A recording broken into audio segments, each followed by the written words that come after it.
janitor na naging bilyonaryo. Pangarap mo rin bang yumaman pero hindi mo alam kung paano? Gusto mong magnegosyo katulad ng Pares Overload o kaya magtinda ng sabon pampaputi para maging instant CEO? Kung oo, ang tanong, may mga step-by-step ka ba para maisakatuparan ito? Ako, kung wala, pag-isipan mong mabuti ang pangarap mo. Kung pinanghihinaan ka ng loob dahil sa tagal ng proseso, pwedeng maging pangarap na lang ang lahat. Ang success kasi ay hindi naman nadadaan sa instant. Katulad na lamang ng kwento ni Do-Woon Chang, ang dating janitor na naging bilyonaryo. Posible ba yun? Tara, pag-usapan natin yan. Sa kwento ni Do-Woon Chang at ng kanyang asawang si Jin Suk ay masasabi natin, sana all. Paano ba naman nagsimula sila sa walang-wala sa kanilang American Dream? Kwento ito ng isang journey na puno ng paghihirap, determinasyon at tagumpay na nagpapakita kung paano ang isang simpleng pangarap ay maaaring maging isang global fashion empire. Pinanganak si Do-Woon Chang sa South Korea noong 1954. Lumaki siya sa isang mahirap na pamilya sa panahon ng post-Korean War era. Kaya ang kanyang kabataan ay puno ng mga hamon at limitadong oportunidad. Pero hindi ito naging dahilan para panghinaan si Do-Woon sa buhay. Para siyang isang karakter sa Korean drama na determinado na umasenso. Nakapagtapos siya ng high school at nagsimulang maghanap buhay sa iba't ibang trabaho para makatulong sa kanyang pamilya. Habang nagtatrabaho, nakilala ni Do-Woon si Jin Suk na naging kanyang asawa at katuwang sa buhay. Yee! Ang sweet naman. Parang K-drama din ang love story. Kahit na masipag silang magtrabaho, napagtanto nila na limitado ang mga oportunidad sa South Korea. Naririnig nila ang mga kwento tungkol sa American Dream at ang posibilidad na magkaroon ng mas magandang buhay sa ibang bansa. Ito ang nag-udyok sa kanila na mag-isip ng malaking hakbang para sa kanilang kinabukasan. Kaya naman noong 1981, nagdesisyon sina Do-Woon at Jin Suk na lumipat sa United States. Dala-dala ang pag-asang yun na ang kanilang magiging malaking swerte. Dumating sila sa Los Angeles na may kakaunting pera at walang kakayahan sa pagsasalita ng fluent English.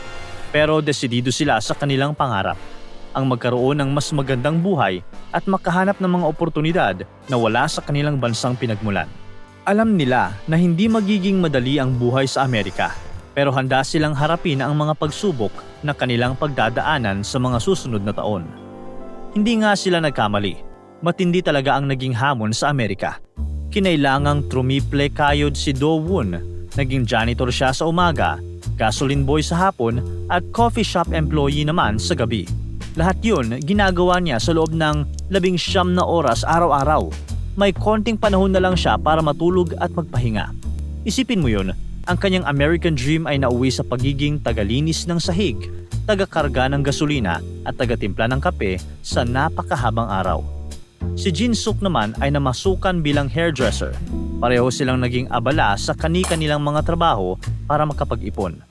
May mga panahon na napilitan silang manirahan sa kanilang kotse dahil short sila sa budget para sa mga renta ng apartment. Sabay sila sa pagtatrabaho at pinagsumikapan nilang matuto ng English language para mas madali silang makasabay sa buhay sa Amerika. Kahit na mahirap, hindi sila sumuko. Bawat araw ay isang pagkakataon para sa kanila na mas mapalapit sa kanilang pangarap. Habang nagtatrabaho sa gas station, napansin ni Do-Woon na ang mga customer na may magagandang kotse ay karaniwang nasa garment business. Kaya naman, nagkaroon siya ng magandang ideya. Paano kaya kung siya mismo ay magkakaroon din ng kanyang sariling garment business? Simula noon, naging inspirasyon niya ito para mag-focus sa fashion industry.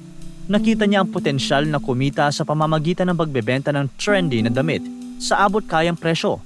Naisip niya na kung makakapagbigay siya ng fashionable na damit sa mas murang halaga, maraming tao ang maaakit na bumili. Ito ang naging simula ng kanyang pangarap na magkaroon ng sariling fashion business. Pero paano kaya niya ito magagawa kung wala naman siyang malaking kapital? Gaano kasigurado si Do-Woon na lalago ang kanyang binabalak na negosyo? Wala namang masamang sumubok, sabi nga nila. If you never try, you'll never know. Sa loob ng 3 taon ng matinding pagtitipid, pagtitriple kayod 24/7, puyat at pagod at walang maayos na tirahan, nakapag-ipon sina Do-Woon at Jin Suk ng $11,000. Ginamit nila ito para buksan ang kanilang unang tindahan sa Highland Park, Los Angeles noong 1984. Ang kanilang 900 square foot na tindahan ay pinangalanang Fashion 21. Korean-American market ang kanilang naging unang focus. Maraming naintriga sa bagong fashion nila. Nagbenta kasi sila ng mga damit na kahawig ng mga nakikita sa South Korea na naging mabentang-mabenta sa Korean-American community sa lugar. Ang unang tindahan ay big success. Sa unang taon pa lang, kumita na sila ng $35,000. Sa pagtatapos ng taon, umabot ng tumataginting na $700,000 ang kanilang kinita. Wow!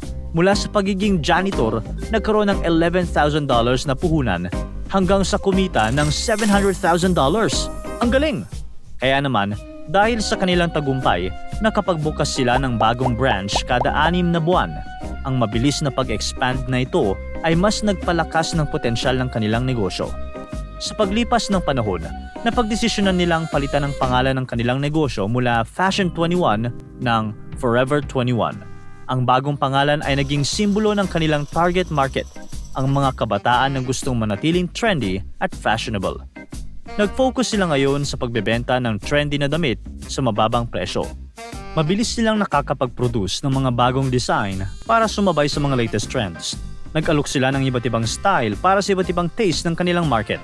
Pinili nila ang mga lugar na malapit sa mga mall at shopping centers para mas maraming customers ang kanilang maenganyong bumili. Dahil sa kanilang strategy na ito, kaya mas lalong naging successful ang kanilang negosyo. Sino ba naman kasi ang hindi mapapabili ng mga damit na nakaka-forever young? Hindi lamang naging trending ang kanilang fast fashion retailer sa Los Angeles dahil noong 1989, binuksan na ng mag-asawang Do-won at Jin Suk ang kanilang unang tindahan sa labas ng California.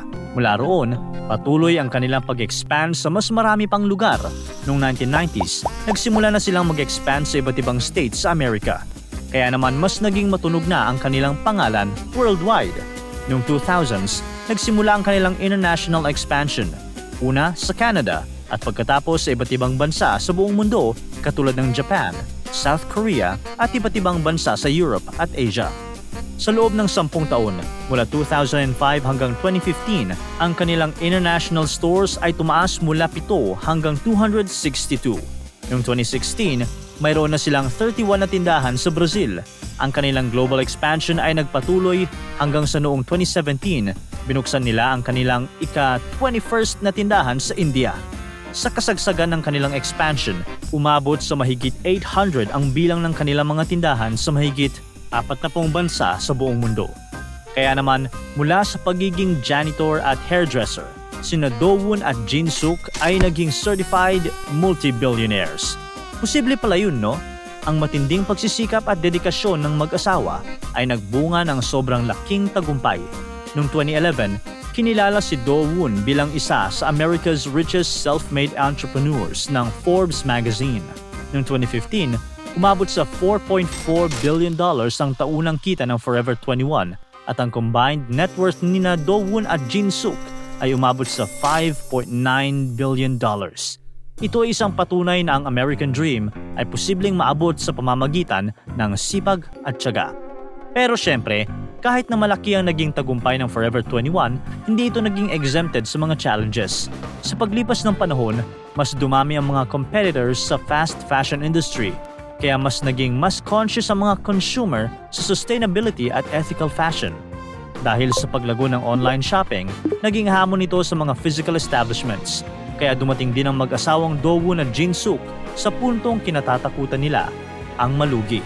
Noong 2019, nag-file ng bankruptcy protection ang Forever 21. Ito ay nagresulta sa pagsasara ng maraming tindahan at pagbaba ng net worth ni Do-won at Jin Suk sa $1.6 billion. Isang paalala na hindi forever ang lahat. Kahit ang pinakamatagumpay na negosyo ay maaaring makaranas pa rin ng mga pagsubok. Pero sa kabila ng lahat, ang pinakasubok na sa mag-asawa ang hindi sumuko. Kahit bumagsak ang kita, hindi sumuko sina Do-won at Jin Suk. Pagdating ng 2020, kinailangan nilang ibenta ang Forever 21 sa halagang $81 million.